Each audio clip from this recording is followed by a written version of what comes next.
La chose la plus importante en islam, c'est le tawhid, l'unicité d'Allah. Sans tawhid, il n'y a pas d'islam. L'unicité d'Allah, c'est d'affirmer qu'il n'y a qu'un seul créateur, que Dieu est unique. Sans la pratique du tawhid, tous les actes d'adoration que tu vas faire seront nuls. Ils n'auront aucune valeur. Et c'est très simple l'islam. C'est reconnaître qu'il n'y a qu'un seul créateur et c'est envers ce seul créateur qu'on prie. On ne prend personne ni quoi que ce soit pour divinité.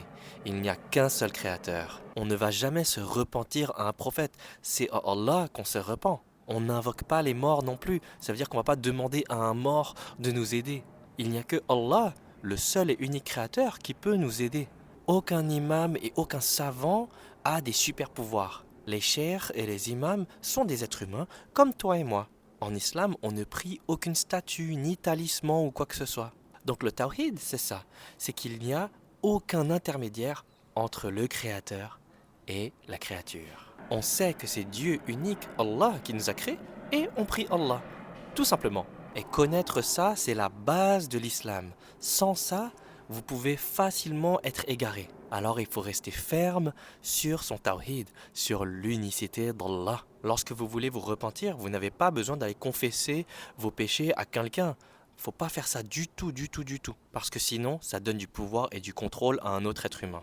Pour se repentir, c'est en privé, c'est entre vous-même et Allah. C'est tout. C'est super simple.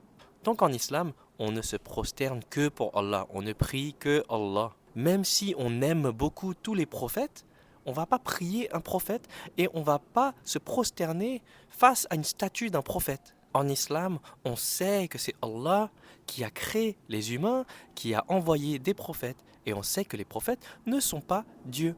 Tout ce savoir-là, ça préserve notre foi. Ça nous permet de garder un lien direct avec Allah et ça nous protège des gens qui se servent de la religion pour leur propre bien. Les gens qui se servent de la religion pour contrôler et avoir du pouvoir sur les autres. Le tawhid, l'unicité d'Allah, le fait de ne rien associer à Allah, ça nous protège de cela.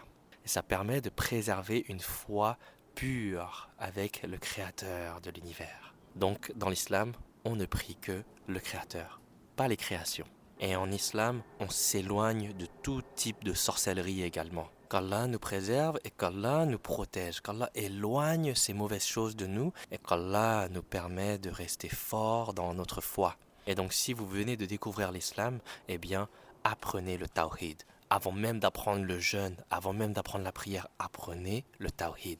Parce que celui qui apprend la prière, mais qui n'a pas le tawhid, il pourrait faire 5 prières par jour pour quelque chose d'autre, quelqu'un d'autre. Sa prière, elle sera nulle. Il faut prier Allah seulement. C'est très simple. Donc voilà, le tawhid, ça doit être votre base la plus solide. Et ça vous aidera énormément à rester sur le droit chemin. Sans tawhid, il n'y a pas d'islam. Le tawhid, c'est la racine de l'arbre.